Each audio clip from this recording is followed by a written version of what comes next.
Wow, ARK Invest said the quiet part out loud. You gotta hear this on the Fed, and we're gonna add our comments after this, but listen to it first from ARK Invest. What might the Federal Reserve do when it comes to election 2024 to maybe sway your vote? Let's listen to it. Do you think that the economy will be the primary deciding factor? That is, let's say we get to November 2024, stocks up, real estate market didn't collapse, we didn't have mass joblessness, we get Biden.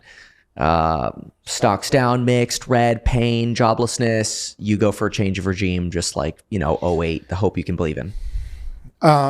I do think it plays a factor. And I think, to be honest, it probably, from the Fed's perspective, will feed into their decision matrix. You think the Fed is going to be manipulated by potentially the prospects for how they want the election to move? Well, I mean, it depends on how broadly they interpret their mandate, but I could imagine members of the Fed saying that we're interested in kind of like the stability of the dollar and believing that Trump poses a danger to kind of the stability of the dollar. And so then, and that won't appear in the minutes. No, of course. But I can't imagine that that's not internal bias. Wow. So, I mean, it's not like Trump's ever threatened to fire Powell. Oh, wait. Yeah, I think, again, it goes back to the levers of power bit, right? Where it's kind of like the Fed governors are incredibly powerful right now. Mm-hmm. You could imagine a situation in which the power of that seat is dramatically diminished if somebody gets into government and says, you know what? I want somebody who answers to me to be in that seat. Wow. Yeah. Wow. And so with that as a perspective, I think that there's probably, I think it biases me towards more rate cuts this year than I would otherwise interpret. Now, this is incredible. So what we just heard is Brett, who's a brilliant person, Brett Whitten over at ARK Invest, Kathy Wood, argue that the Fed might be biased towards more rate cuts, basically because the governors are so powerful now. Everybody listens to their every word. But if you get a Trump, nobody's going to listen to them. People are just going to listen to Trump. And we got to bring Larry Kudlow back on stage. We're going to have a V-shaped recovery. What do you think about this, Mikey? Do you think the Fed governors who say they're apolitical, they'll never let politics get into their decision, would be biased towards more cuts to maintain status quo, Biden, whatever stability the dollar has, versus getting Trump and losing their power? It's tricky. I mean, it's probably one of the more conspiratorial things that he had said, but I mean, it's also a bit of self-preservation. Like, it's within the realm of possibility if they feel like their head's on the chopping block and they think they're legitimately doing the best job for the country. Like, I don't know. That's a really good point. It's like, hey, we got to be apolitical, but and we want to do what's best for the economy. But if I get fired, then that's worse because you get somebody who might not do the right thing for the economy. So what you're basically saying is, if they think the best thing for the economy is their vision, then they're incentivized to keep their vision going rather than get replaced by Trump. So we already know Biden's going to keep the status quo because he's already renewed Powell. And so, who was actually a Trump appointee, by the way. I'm pretty sure he was a Trump appointee. He was appointed by Trump, and then Donald Trump threatened to fire him multiple times in 2018 if he didn't stop the rate cuts. He stopped the rate hikes. Mm-hmm. He stopped the rate hikes. So clearly, I mean, who knows? Maybe it was just a coincidence. But it does seem that he was appointed by Trump. It does seem like politics can have some sway here. And the way that you just phrased that, Mikey, I think is a really good point. It's like, do you want to lose your power and risk letting Trump appoint potentially an Arthur Burns, like your 1970s Fed that didn't have credibility? So yeah, that's actually a whole other aspect, is the Fed is trying to basically argue, look, we screwed up. We let inflation get out of control. We need to rebuild our credibility. Look, what we're doing is working. But if you replace them, can somebody else screw it up? I think the answer to that is yes. Absolutely. Somebody else can come in and screw it up. The question becomes, is that an overreach of their power if that's what they believe in, but that's not how the system is in place? That's also true. It's like, if you're a Fed governor, should you just literally be blind to whether you're going to get fired and just keep doing your best? And if somebody else comes in, you're supposed to have the blind faith that, well, somebody else will get the same data and make the same decision. But I could also see a new president saying, I will only give you the job if you do as I say. Which way is Trump going to want to go? He's going to want to go for rate cuts. Maybe he's going to want more drastic rate cuts. That's interesting. I don't know. Yeah. Well, yeah. And that's true.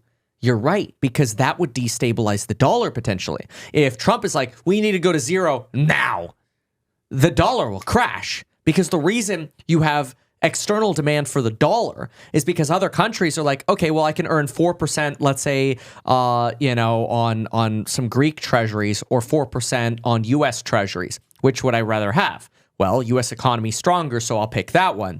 Okay, yields plummet. Okay, do I want 1% on U.S. treasuries or 4 on Greek? Well, now I'll pick Greek. So you have more demand then for the euro, less demand for the dollar, which widens the spread between the two. Makes it more expensive for American businesses to do business with European countries. In that example, dollar becomes weaker. Easier for us to sell stuff to them, but more expensive for us to import things. And you get a weaker dollar. Now, does the Fed care about a strong dollar? I guess that would be a question for Brett. But I wonder, I don't know, is that just going to be a consequence of lower rates? Hey, dollar gets a little bit weaker.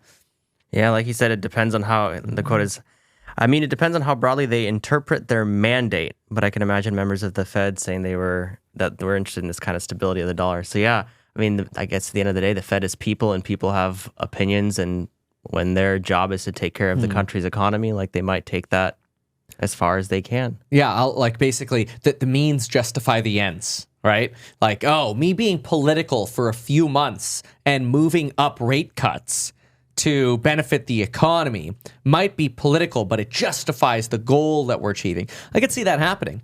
Not only that, but I guess the argument is not so much what will Trump do, it's just that the mere impression that people have of Trump is associated with less stability. But then again, there are going to be plenty of people who counter-argue that and go, what do you mean? Show us the list of wars that Donald Trump was involved in basically starting versus, now we look at Russia, Ukraine, Israel, Iranian attacks, drama in the Red Sea. The U.S. government is failing to control the Red Sea. Houthis are not the easiest group to corral. It's not like they're all in one building.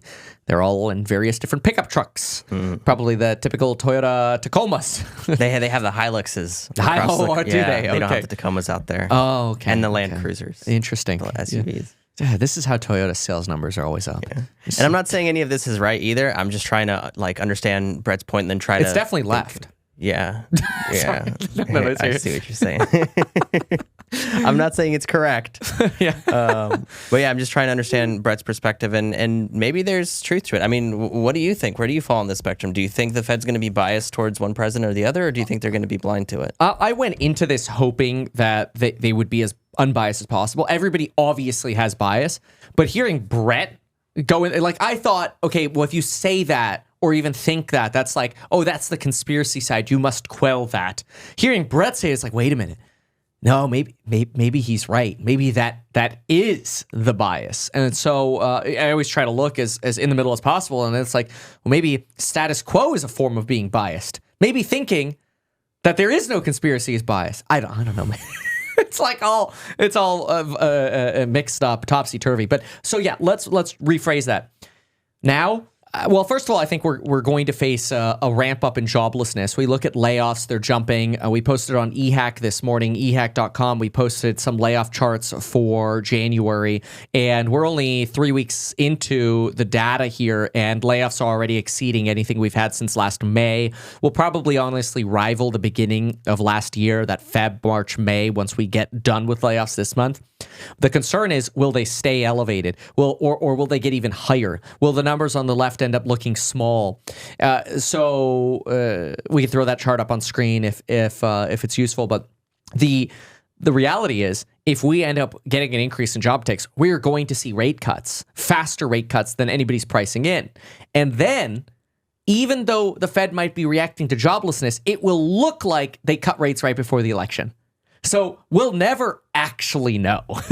It's just like, if the economy does go in that direction, we'll probably get rate cuts right before the election. Yeah, I am kind of worried about jobs. We were talking earlier that I've got a lot of friends now who've been getting laid off, or some of them who are getting salary reductions. Basically, like, There was one example where it's like, hey, we're cutting the bottom 20% of, performers, so to speak, on your team.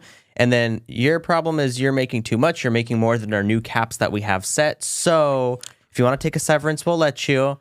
Or you can just take a $50,000, in this case, salary cut, which, to be fair, is making good money. But that's still a significant salary cut to stay with the company. Yeah, and that's gosh, that's so interesting. I mean, it's probably better than trying to find a new job at some of those businesses, just because I feel like a lot of companies are going through that right now. Like, where do you go right now? Who's definitely hiring? Okay, well, pilots. That's one place, but you'd have to be a pilot with hours. Okay, so where else? I mean, it seems like. I mean, this is what, in fintech or software engineering? This is fintech. Yeah. This last example, but it's all of tech. And I would say it's all of jobs, like even outside of tech. A lot of people are getting laid off right now. Right. And so in such a time, it's scary because if you leave, you take the gamble that you don't get anything. If you stay, you guarantee it's only, a 10 or 20 or whatever it is % cut. Yeah. We're going to see more of that this year. It's going to be tough. Yeah. But it'll pop the stock market, ironically, because all those greedy bastards care about our earnings per share.